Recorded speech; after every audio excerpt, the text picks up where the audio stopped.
আপনারা দেখছেন cooking house of Anima. আবারও একটা কচু শাকের রেসিপি নিয়ে চলে এসেছি। তবে এটা না মাছের মাথা না চিংড়ি মাছ, আমি এটা নিরামিষ একটা রেসিপি করব। তার জন্য দেখো কচু শাকটা আমি কেটে ধুয়ে পরিষ্কার করে নিয়েছি জল ঝরিয়ে। আর এই কচু শাকটা রান্না করব এই ছোলার ডাল ভেজানো দিয়ে। তাহলে বন্ধুরা দেখতে থাকো আমি কিভাবে এই কচু শাকটা রান্না করি। প্লিজ স্কিপ করো না, পুরোটা দেখার অনুরোধ রইল। কচু শাক নিয়ে নিয়েছি, এই এক ঝুড়ি কচু শাক নিয়ে নিয়েছি আর এই এক গামলা কচু শাক নিয়ে নিয়েছি। এবার একটুখানি কড়াইতে জল দিয়ে দিচ্ছি, দেখতেই পাচ্ছ। এবার আমি কচু শাকটা দিয়ে দিলাম। কচু শাকটা দিয়ে আমি ঢেকে দেব। নুন হলুদ আমি কিছুই দেবো না, মিডিয়ামে দিয়ে আমি ঢেকে দিলাম। এবার যখন ওইটা আরেকটু হয়ে যাবে তখন আমি বাকি কচু শাকটা দিয়ে দেব। আমি ঢাকা দিয়ে গামলা দিয়ে ঢাকা দিয়ে দিয়েছিলাম। ঢাকা উল্টে দেখো কচু শাকটা আমি উপর নিচ করে দিচ্ছি। আর কচু শাকটা দেখো কতটা কমেও গেছে। এই অবস্থায় আমি এই বাকি কচু শাকটা দিয়ে দেব।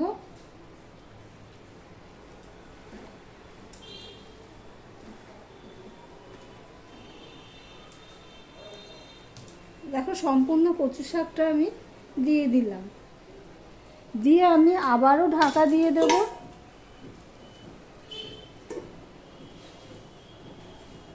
কচু শাকটা অনেকটা কমে গেছে, দেখতেই পাচ্ছ। এবার এখানে আমি দিয়ে দিচ্ছি নুন। অল্প একটু নুন দিলাম, বেশি দিলাম না, পরে বুঝে দেবো। আর দিয়ে দিচ্ছি ভেজানো ছোলার ডালটা।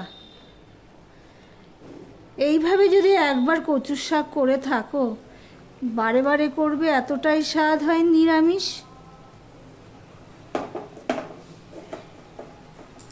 তো ছোলার ডালটা আমি দিয়ে দিয়েছি, একটু নুনও দিয়ে দিয়েছি।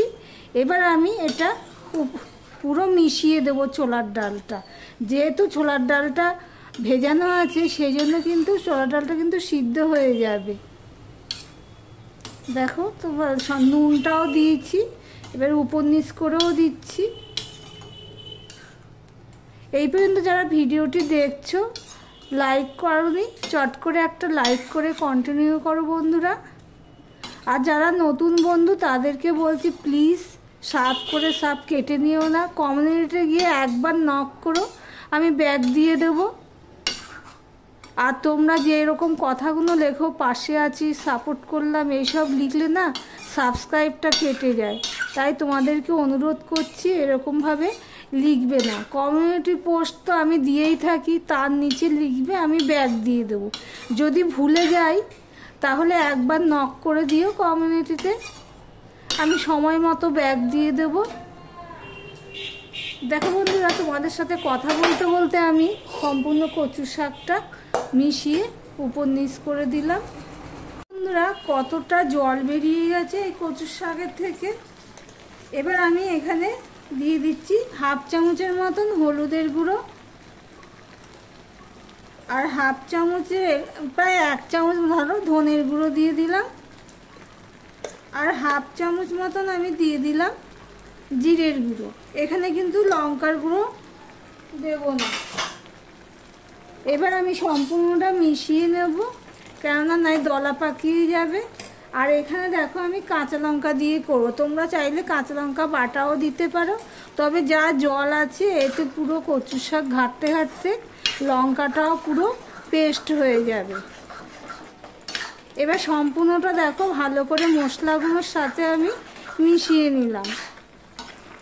আর ছোলার ডালটা যেহেতু ভেজানো ছিল, দেখো ছোলার ডালটাও সিদ্ধ হয়ে যাবে এই জল শুকাতে শুকাতে। এবার আমি একটু পর পর এইভাবে ঘেঁটে দেব। দেখো বন্ধুরা কচু শাকটা কতটা কমে গেছে আর জলটা প্রায় শুকিয়ে গেছে। ছোলার ডালটা আমার সিদ্ধ হয়ে গেছে।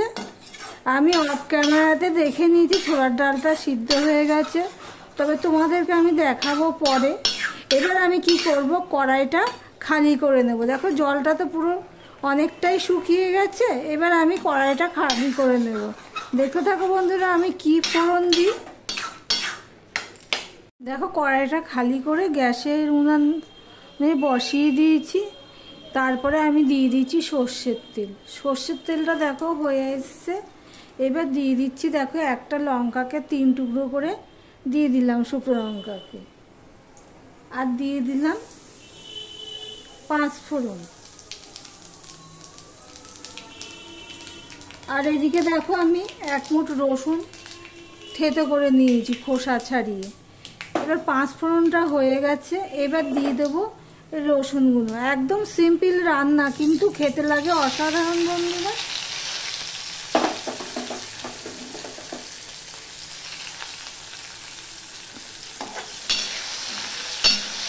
এবার রসুনটাকে আমি লাল লাল করে ভেজে নেব। এই পর্যন্ত যারা ভিডিওটি দেখছো লাইক দিতে ভুলে গেছো, চট করে একটা লাইক করে কন্টিনিউ করো বন্ধুরা। বন্ধুরা তোমাদের একটা কথা বলছি, দেখো বন্ধুরা আমি এখানে তো রসুন দিয়েছি, আর যারা সম্পূর্ণ নিরামিষ খায় তারা রসুনটা না দিয়ে 5 ফোড়ন শুকনো লঙ্কাও ফোড়নে দিতে পারে। একদম যারা নিরামিষ, একদম নিরামিষ, কিন্তু অনেকে নিরামিষ খেলেও রসুন পেঁয়াজটা খায়। দেখো তোমাদের সাথে কথা বলতে বলতে রসুনটা লাল লাল হয়ে ভাজা হয়ে গেছে। এবারে আমি যে সিদ্ধ করে কচুর শাকটা রেখেছিলাম সেটা আমি দিয়ে দিচ্ছি। আমার ভিডিওটি যদি ভালো লেগে থাকে প্লিজ লাইক কমেন্ট শেয়ার করে দিও। আর যারা নতুন বন্ধু ভিডিওটি দেখছো সাবস্ক্রাইব করে পাশে থেকো। এই গামলার মধ্যেই আমি ঢেলে নিয়েছিলাম কচুর শাকটা। আর তোমাদেরকে বলেছিলাম দেখাবো ডালটা সিদ্ধ হয়েছে নাকি। এই দেখো বন্ধুরা, ডালটা কিন্তু ছোলার ডাল তো এমনি গলে না, গোটা গোটাই থাকে, কিন্তু এটা মুখে কামড় করলে খাওয়ার সময় খুব ভালো লাগবে। এবার ফোড়নটা যেহেতু দিয়েছি, ফোড়নটা দিয়ে আমি সম্পূর্ণটা মিশিয়ে দিলাম। আর এখানে আমি সর্ষের তেল ব্যবহার করেছি, তোমরা চাইলে এখানে রিফাইন অয়েল অর্থাৎ সাদা তেলও ব্যবহার করতে পারো। এবার আমি এটা সমানে ঘাঁটতে থাকবো, যতক্ষণ না কচু শাকের জলটা শুকাচ্ছে ততক্ষণ আমি ঘাঁটতে থাকবো। আর একটা কথা তো জানোই, যারা রান্না করো কচু শাক করতে গেলে এই একটু ভালো করে জলটা শুকিয়ে নিলে যতটা শুকনো শুকনো হবে ততটাই খেতে স্বাদ হবে। বন্ধুরা কচু শাকের জলটা প্রায় শুকিয়ে গেছে। এবার আমি দিয়ে দিচ্ছি চিনি। অফ ক্যামেরাতে না আমি একটু নুন দিয়ে দিয়েছি, টেস্ট অনুযায়ী নুনটা একটু কম হয়েছিল, সেই জন্য একটু নুন দিয়ে দিয়েছি। এবার চিনিটা দিয়েও আমি মিশিয়ে নিচ্ছি। চিনিটা যার যার স্বাদ অনুযায়ী দেবে, তবে নিরামিষ রান্নাতে একটুখানি মিষ্টি দিলে খেতে ভালো লাগে। যারা মিষ্টি পছন্দ করো তাদের উদ্দেশ্যেই বলছি। আর যারা মিষ্টির বারণ আছে কিংবা খেতে অপছন্দ করে তারা দেবে না, তবে সামান্য একটু দিতেই হয়। এবার আমি সম্পূর্ণটা ভালো করে দেখো মিশিয়ে নিয়েছি। এবার মিনিট খানিক আমি রান্না করে নেব, কেননা চিনিটা গলতে হবে, তো সেই জন্য চিনিটা পুরো গলে যাওয়ার পরে একটুখানি রান্না করে নিলে খেতে ভালো লাগে।